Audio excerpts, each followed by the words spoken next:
आज Doubtnut app download करें। Doubtnut पर अपने सभी गणित, रसायन विज्ञान, भौतिक विज्ञान और जीव विज्ञान के डाउट्स का करो सफाया। बस प्रश्न की फोटो खींचो, एक ही प्रश्न को क्रॉप करो और तुरंत वीडियो सोल्यूशन पाओ। अभी डाउनलोड करें।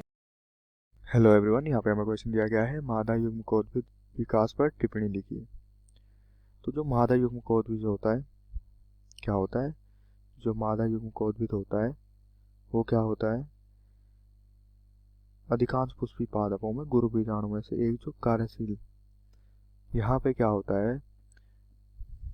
हेलो एवरीवन, यहाँ पे हमें क्वेश्चन दिया गया है मादा युग्म कोद्भिद विकास पर टिप्पणी लिखिए। तो यहाँ पे होता क्या है? जो गुरु बीजाणु मात्र कोशिका होती है, क्या होती है? गुरु बीजाणु मात्र कोशिका। गुरु बीजाणु मात्र कोशिका, इनमें क्या होता है? अर्धसूत्री विभाजन होता है। क्या होता है? अर्धसूत्री विभाजन। तो अर्धसूत्री विभाजन के फलस्वरूप क्या होता है? 4 गुरु बीजाणु का उत्पादन होता है। तो इससे गुरु बीजाणु मात्र कोशिका में अर्धसूत्री विभाजन के फलस्वरूप क्या होता है? 4 गुरु बीजाणु का उत्पादन। तो यहाँ पर जो बनते हैं 4 गुरु बीजाणु, 4 गुरु बीजाणु का उत्पादन होता है। अब जो मादा युग्म कोद्भिद होता है इसमें क्या होता है? अधिकांश पुष्पी पादपों में गुरु बीजाणु में से एक कार्यशील होता है। अब जो ये 4 गुरु बीजाणु बने यहाँ पे, इनमें से जो एक होगा वो क्या होगा?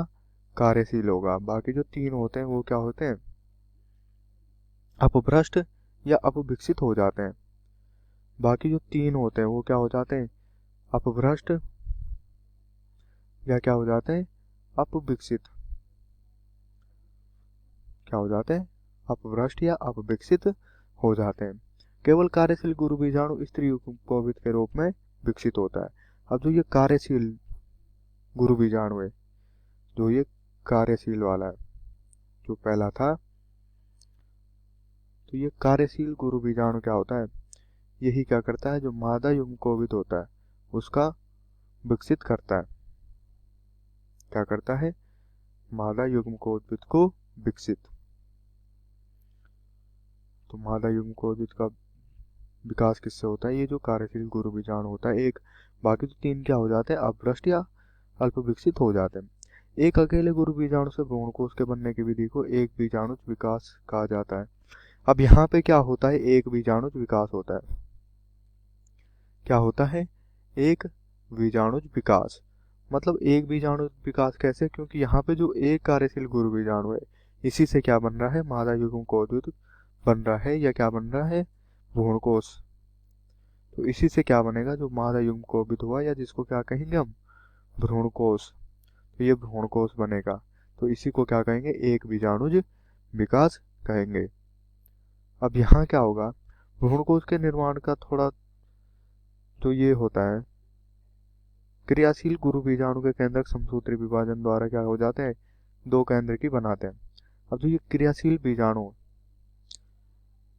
इसमें क्या होता है? समसूत्री विभाजन। तो इस गुरु बीजाणु में क्या होता है? समसूत्री विभाजन। क्या होता है? समसूत्री विभाजन। अब समसूत्री विभाजन के फलस्वरूप ये क्या बना देता है? 2 न्यूक्लियाई बना देता है।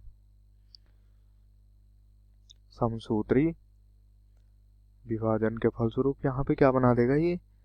ये बना देगा 2 केंद्रकी या न्यूक्लियाई। 2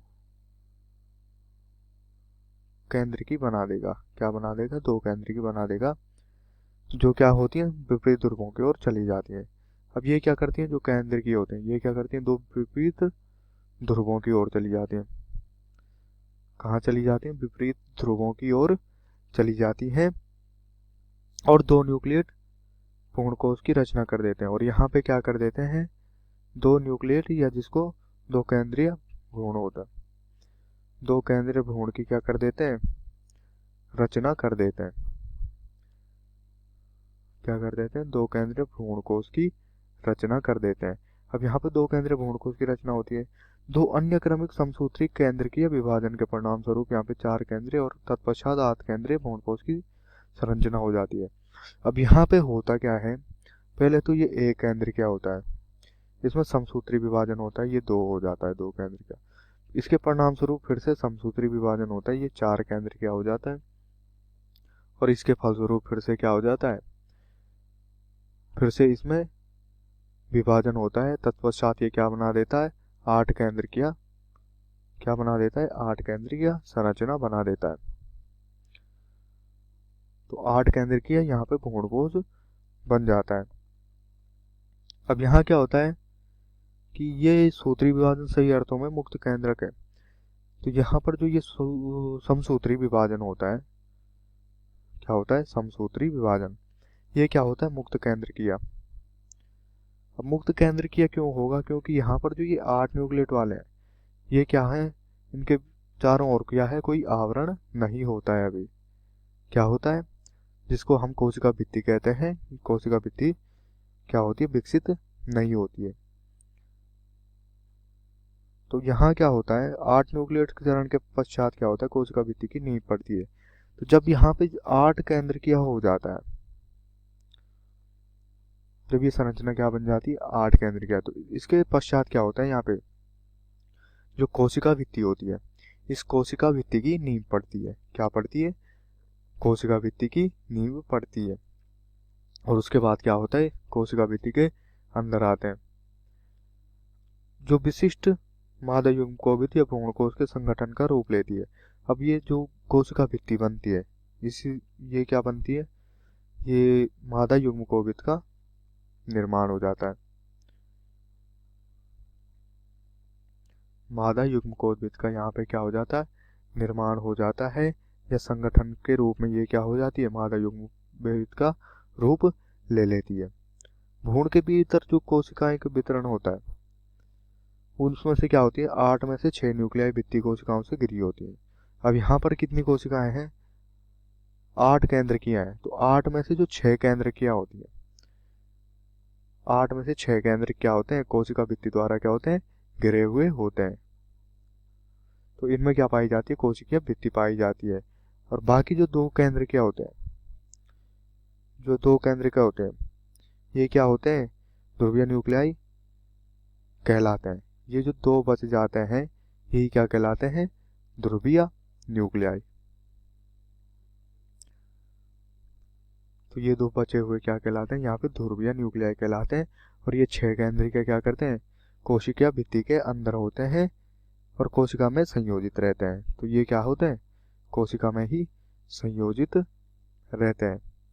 और ये जो 2 बचे 8 में से, ये क्या करते हैं, ध्रुवीय केंद्रक या ध्रुवीय न्यूक्लियाई का निर्माण करती हैं। इन्हीं को क्या कहते हैं, ध्रुवीय न्यूक्लियाई कहते हैं, जो अंड उपकरण के नीचे बड़े केंद्रीय कोशिका में स्थित होते हैं। अब ये कहाँ होते हैं, जो अंड उपकरण होते हैं, अंड उपकरण, इसके नीचे जो बड़े केंद्रीय कोशिका होती है, यहाँ क्या होती है, बड़ी केंद्रीय कोशिका, उसमें क्या होते हैं, ये स्थित होते हैं। क्या होते हैं, अंड उपकरण के नीचे जो अंड कोशिका केंद्रीय कोशिका होती है, उसमें क्या होते हैं, ये ध्रुवीय न्यूक्लियाई स्थित होते हैं।